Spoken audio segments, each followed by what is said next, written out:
नमस्कार दोस्तों। निर्मला सीतारमण जी ने 2025 का बजट प्रेजेंट किया। सरप्राइजिंगली अगर आप न्यू टैक्स रिजीम ऑप्ट करते हैं और आपकी अर्निंग 12.75 लाख तक है तो आप टैक्स से फुली एग्जेम्प्टेड हैं। इस ऑफरिंग से न्यू टैक्स रिजीम ज़्यादा लिक्रेटिव हो जाती है compare to old tax regime. Government अभी तक कहती आई थी कि 70% के आसपास लोग न्यू टैक्स रिजीम ऑप्ट करते हैं क्योंकि ये ज़्यादा सरल और सुगम है। बट ओल्ड टैक्स रिजीम में जो एग्जम्पशंस थे वो अब ऑफर नहीं किए जाएंगे। ये बहुत ही प्रिडिक्टिव था कि आगे आने वाले टाइम में गवर्नमेंट न्यू टैक्स रिजीम को इतना ज़्यादा लुक्रेटिव कर देगी कि ओल्ड टैक्स रिजीम इनफेक्टिव हो जाएगा। गवर्नमेंट इसे कोई लॉ पास करके इनफेक्टिव नहीं कर सकती। इस वजह से न्यू टैक्स रिजीम को ज़्यादा लिक्रेटिव बना करके इसे इनफेक्टिव करना ज़्यादा सही समझा है और ये सही अप्रोच भी है अगर टैक्स सिंप्लिसिटी ही आपके माइंड में है तो, आपका गोल अगर है तो। बट इससे दिक्कतें कहाँ पर आती हैं, आपकी इन्वेस्टमेंट स्ट्रेटजीज में क्या चेंज आना चाहिए, गवर्नमेंट क्या एसेट बिल्ड फ्रेंडली है या कंजम्पशन फ्रेंडली है, क्या गवर्नमेंट चाहती है कि आप इन्वेस्ट करें और अगर हाँ तो कहाँ करें और किस तरीके से ये आपके इन्वेस्टमेंट डायनामिक्स को चेंज करने वाली है। और most importantly being an real estate expert, इसका रियल एस्टेट पर क्या इम्पैक्ट पड़ेगा इस पर डिटेल में बात करेंगे। आई थिंक आपने इस तरीके के ट्वीट्स वगैरह तो देख ही लिए होंगे जहां पर आपको स्लैब वाइज टैक्स के रेट्स लिखे होंगे। इसमें एक नया टैक्स स्लैब भी इंट्रोड्यूस किया है जहां पर 25% टैक्स लगेगा अगर आपकी इनकम टिल 24 लैक्स है तो, जो कि बहुत ही अच्छी इनिशिएटिव है क्योंकि बहुत ही बड़ा गैप था 20 से 30 के बीच में, तो ये वेलकमिंग है।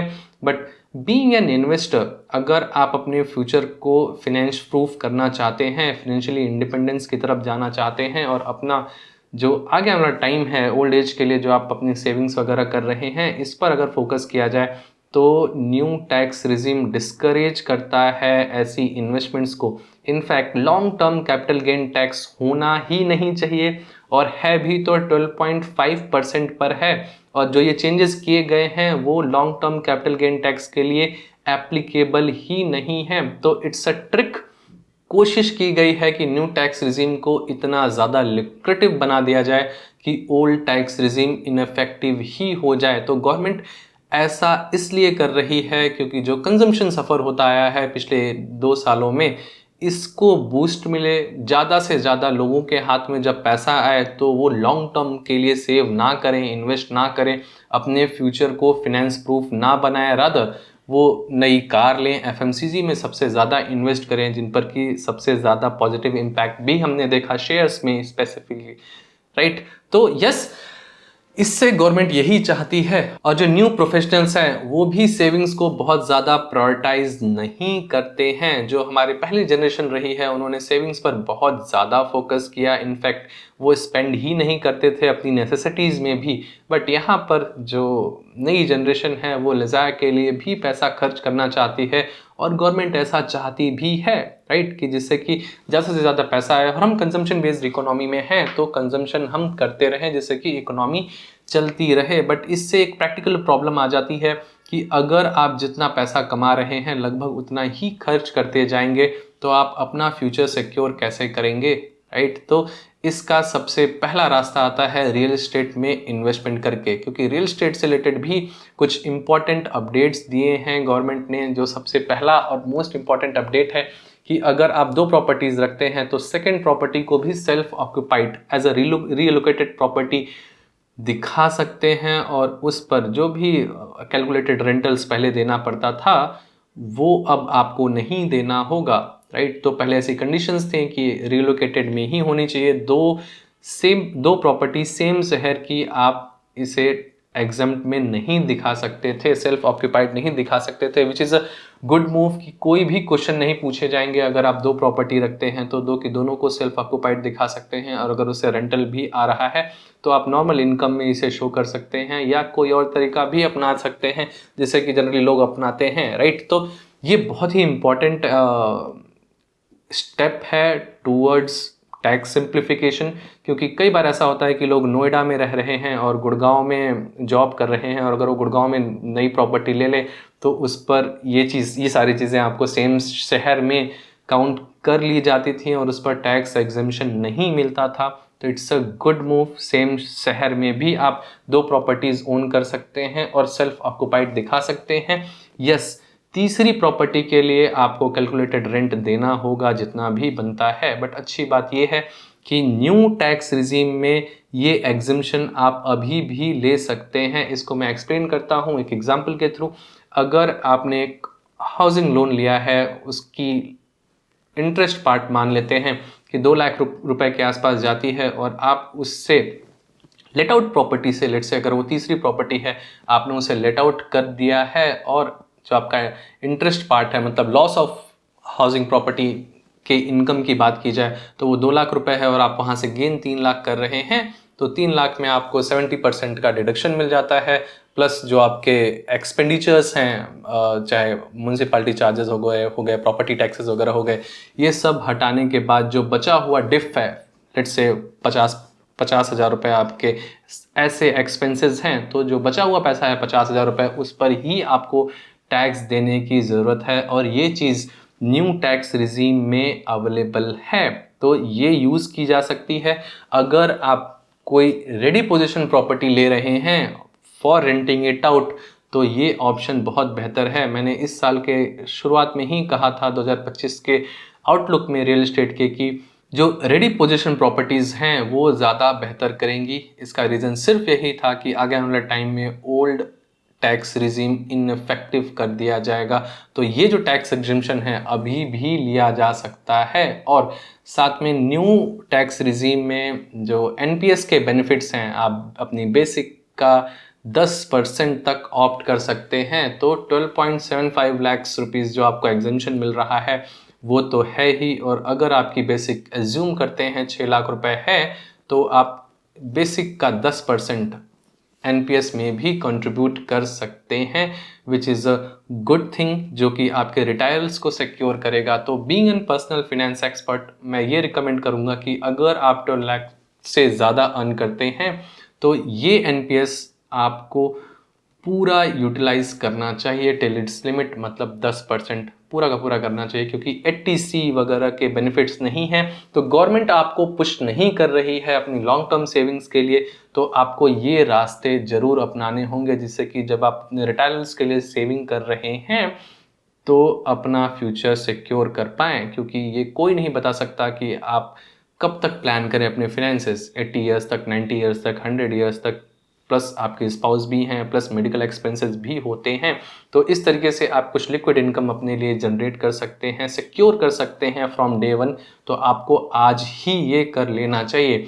नेक्स्ट, इस तरीके की प्रॉपर्टी जब आप बनाना शुरू करेंगे, जो कि टैक्स एग्जेम्पशन में अभी भी आती है न्यू टैक्स रिजीम के, रेंटल प्रॉपर्टीज़, तो रेंटल प्रॉपर्टीज़ में आपको कैपिटल एप्रिसिएशन के साथ साथ rental income as a dividend भी मिलती है, और जो आपको टैक्स बेनिफिट्स मिलते हैं वो तो हैं ही, और इस तरीके के टैक्स बेनिफिट्स किसी और फिनेंशियल इंस्ट्रूमेंट्स में नहीं आते। ये मैं वापस से रिपीट कर रहा हूँ।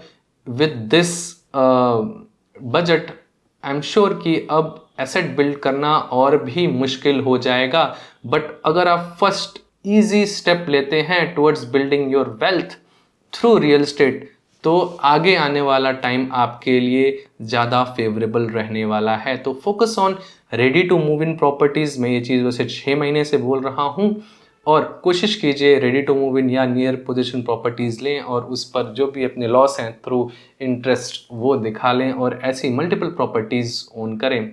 इस पर मैंने एलीट मेंबरशिप सेशन में भी बात की थी, जो कि पिछले मंथ हुआ था, और इस पर भी हम डिस्कशन करेंगे आगे आने वाले टाइम में। तो अगर आप एलीट मेंबरशिप में इंटरेस्टेड हैं इंटरेक्टिव वे में रियल एस्टेट एजुकेशन लेने के लिए और प्रोजेक्ट के रिव्यूज़ के लिए, तो आप एलीट मेंबरशिप एक्सप्लोर करें। आपको जो पुरानी रिकॉर्डिंग्स हैं उनका भी एक्सेस मिलेगा, जो कि आपके लिए काफ़ी हेल्पफुल होंगी रियल एस्टेट की डिसीजन लेने के लिए, पर्सनल फाइनेंस से रिलेटेड और अपनी वेल्थ जनरेट करने के लिए।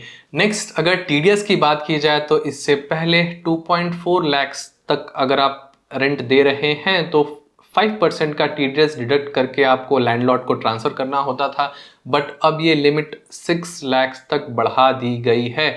इसका मतलब क्या है? गवर्नमेंट ये अब एक्नॉलेज कर चुकी है कि जो टॉप 7 to 10 सिटीज़ हैं वहाँ पर रेंटल्स इनकम बढ़ी है। और लोग जब सोर्स पर टीडीएस डिडक्ट करते हैं, of course TDS is deducted at source only, but yes, जब टीडीएस डिडक्ट होता है तो रिसीवर जो लैंडलॉर्ड है वो वापस से इनकम टैक्स रिटर्न्स फाइल करता है, और अगर उसकी कोई और इनकम नहीं है तो वो 5% वापस से टैक्स रिटर्न फाइल करके ले लेता था, राइट। तो इस प्रोसेस को थोड़ा सा और ईज कर दिया गया है कि आप 6 लाख तक बिना टीडीएस पे किए दे सकते हैं। इसका मतलब ये नहीं है कि हाउसिंग लोन पर जो 6 लाख तक की इनकम है वो नॉन टैक्सेबल होगी, टैक्स आपको देना होगा। इट्स जस्ट दैट कि जो आपका टेनेंट है वो टीडीएस डिडक्ट नहीं करेगा बिफोर हैंड, राइट। तो ये इंपॉर्टेंट चीज़ है, और ये इंडिकेट भी करती है कि पिछले 2 साल में रेंटल्स कहाँ तक बढ़ गए हैं, और गवर्नमेंट भी क्या प्रोजेक्ट कर रही है कि आगे आने वाले टाइम में रेंटल्स कहाँ तक शूट अप करने वाले हैं। तो यस, कुछ लोग हैं अभी भी जो म्यूचुअल फंड इक्विटी खेलते रह सकते हैं, और इस रियल एस्टेट की ग्रोथ स्टोरी में पार्टिसिपेट ना करें, वो वही लोग होंगे जो 6 लाख रुपए तक की रेंटल इनकम हम जैसे रियल एस्टेट इन्वेस्टर्स को, हमारे सब्सक्राइबर्स को मिलेंगे।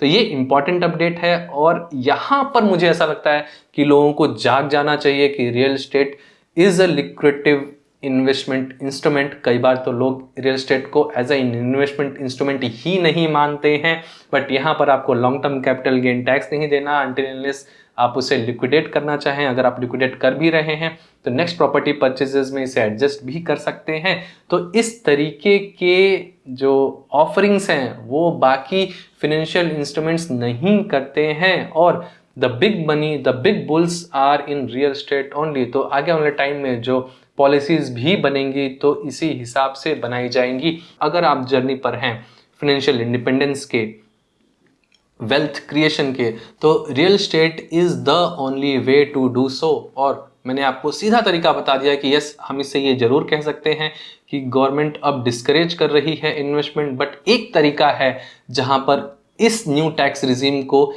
इनकरेज किया जा सकता है, एज अ टूल यूज किया जा सकता है। आई मीन कि आप मल्टीपल प्रॉपर्टीज बना पाएं, जिस पर कि हम ऑलरेडी बात कर चुके हैं, जैसा कि मैंने बताया आपको इलीट मेंबर्स के सेशन में, और आगे आने वाले टाइम में भी बात करते रहेंगे। और ये जो भी चेंजेस आए हैं इस पर हम एक डिस्कशन भी करेंगे इलीट मेंबर्स के साथ। तो आप ऑप्ट कर सकते हैं इलीट मेंबरशिप, काफ़ी बेहतरीन कम्युनिटी है to make informed real estate decisions. अगर कुछ और इम्पॉर्टेंट चीज़ों की बात करें तो जो जीडीपी का फोरकास्ट है वो 6.3 to 6.5% के आसपास का है, बट जो इससे पहले के प्रोजेक्शंस थे वो 8% के आसपास के थे।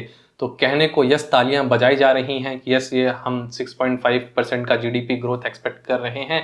It's a robust GDP growth, but अगर हमें डेवलप्ड इकोनॉमी बनना है 2050 तक तो 8% का कॉन्टिन्यूस ग्रोथ चाहिए हमें एटलीस्ट 20 साल के लिए, तभी हम एक रॉबस्ट इकोनॉमी बन पाएंगे।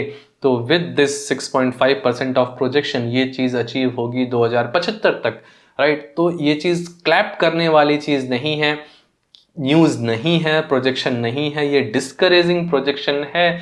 गवर्नमेंट इतना कुछ करने के बाद एक्सपोर्ट्स को भी, कंजम्पशन को भी, मुझे ऐसा लगता है कि निर्मला सीतारमण जी ने एक गलत रास्ता लिया है। जीडीपी को 8% पर ना ले जा करके 6.3, 6.4, 6.5 तक रखने का यहाँ पर पॉलिसी में ज़रूर इम्प्रूवमेंट की ज़रूरत है। आई थिंक जो हम मेड इन इंडिया के साथ कुछ जो फॉरेन डायरेक्ट इन्वेस्टमेंट्स हैं उनको इग्नोर करते आ रहे हैं, बट हाँ, गवर्नमेंट ने कहीं कोशिश भी की है कि फॉरेन डायरेक्ट इन्वेस्टमेंट इंश्योरेंस में आए, अनटिल अनलेस जो इंश्योरेंस कंपनी है यहाँ पर जो भी प्रीमियम कलेक्ट हुआ है इंडिया में ही इन्वेस्ट करे। तो बहुत सारे स्कोप हैं इम्प्रूवमेंट के अगर हम डेवलप्ड इकोनॉमी बनना चाहते हैं तो। बट ये बजट कहीं ना कहीं मिडिल क्लास के लिए अगर बात की जाए, न्यू टैक्स रिजीम में जो चीज़ें ऑफर की जा रही हैं वहाँ पर कंजम्पशन बढ़ाने की कोशिश की जा रही है, इससे कार की परचेजेस ज़्यादा और होंगी। जहाँ पर हम देख रहे थे कि कार की सेल्स बिल्कुल स्टैग्नेंट हो गई थी, स्टॉल हो गई थी, यहाँ पर कुछ जंप देखा जा सकता है क्योंकि लोगों के हाथ में पैसा है। और most expensive, second most expensive thing people prefer is car only. Travels पर भी चीज़ें आ जाएंगी, और बिहार पर दांव खेलना, इतना सारा पैसा बिहार में लगाना जहाँ पर कि करप्ट गवर्नमेंट बॉडीज़ हैं, ये कहना सही ही होगा, क्योंकि इतने पैसे को वो ढंग से यूटिलाइज नहीं कर पा रहे हैं पिछले 30-40 सालों में। तो क्या ये बेट अच्छा प्ले आउट होगा? आई डाउट, क्योंकि हम उड़ीसा जैसे, महाराष्ट्र जैसे, तमिलनाडु जैसे स्टेट्स को, जो कि अच्छा इनकम जनरेट करके देती हैं, जीएसटी रेवेन्यूज़ देती हैं, उनको हम इग्नोर कर रहे हैं। तो क्या होगा ये सारा फ्यूचर बताएगा। इस पर मैंने ट्वीट भी किया था, जहाँ पर कि 10 पॉइंट्स मैंने बताए थे, और मैं क्या सोच रहा हूँ जब ये बजट की स्पीच चल रही थी। तो मैंने बजट डॉक्यूमेंट अभी पूरा नहीं पढ़ पाया, जो भी थिन लाइंस होती हैं उनको नहीं पढ़ा, बट जितना बजट से और जो इनके कॉन्फ्रेंसेस थे, प्रेस कॉन्फ्रेंसेस थे, उनसे जितना समझ पाया आप तक पहुंचाने की कोशिश की है। Real estate is the best tool, यही मैं कहूँगा। Not being an real estate expert but being an personal finance expert as well. तो आगे आने वाले टाइम में एसेट्स बिल्ड करना और भी मुश्किल हो जाएंगे। सिर्फ एक ही टूल है आज, इसे हमें यूटिलाइज करना चाहिए, जो कि बाकी फिनेंशियल इंस्ट्रूमेंट्स में नहीं है। तो आशा करता हूं कि इस वीडियो के माध्यम से मैंने बजट सेशन पर जो भी ऑफरिंग्स हैं उस पर डिटेल में आपको समझाने में सफल रहा हूं। आपके क्या विचार हैं इस बजट सत्र को लेकर के, इनकी ऑफरिंग्स को लेकर के, इसे कमेंट बॉक्स में ज़रूर लिखें। अगर आपकी कोई क्वेरी है, जेनरिक क्वेरी है, तो आप कमेंट बॉक्स में डाल सकते हैं। अदरवाइज आपको नीचे कंसल्टेशन फॉर्म का लिंक भी मिल जाएगा। अगर आप प्रॉपर्टी परचेज करना चाह रहे हैं, ऑलरेडी कर चुके हैं और अपने पोर्टफोलियो का रिव्यू करना चाह रहे हैं, तो आप वो फॉर्म फिल कर सकते हैं। तो बाकी बेहतरीन वीडियोस हैं इस यूट्यूब चैनल पर। मैंने इससे पहले जुलाई वाले सेशन पर भी बात की थी, और जो प्रेडिक्शंस की थी आज के लिए भी ट्रू हैं। मैंने 2025 का आउटलुक दिया है कि प्रॉपर्टी के परचेजेस आपको कहाँ पर रखनी चाहिए, इन्वेस्टमेंट्स कहाँ पर रखनी चाहिए, वो चीज़ें आज प्ले आउट होते हुए दिख रही हैं। मैंने रियल एस्टेट साइकिल्स पर बात की है, बबल्स पर बात की है, काफ़ी बेहतरीन बेहतरीन वीडियोस हैं, please explore those. I think जो यूट्यूब के एल्गोरिदम है, जो पुराने टाइमलेस वीडियोस हैं, उनको प्रमोट नहीं करता। तो आपको खुद मेरे चैनल पर जाकर के वीडियोस सेक्शन में कुछ पुराने वीडियोस देखने होंगे जिन पर कि अच्छे एंगेजमेंट्स हैं, तो आप उन्हें भी एंजॉय कीजिए। और जैसा कि मैंने बताया कि आप एलीट मेंबरशिप भी एक्सप्लोर कर सकते हैं, right. See you in another video. Thank you for being till the end, and please do share it with your friends and family.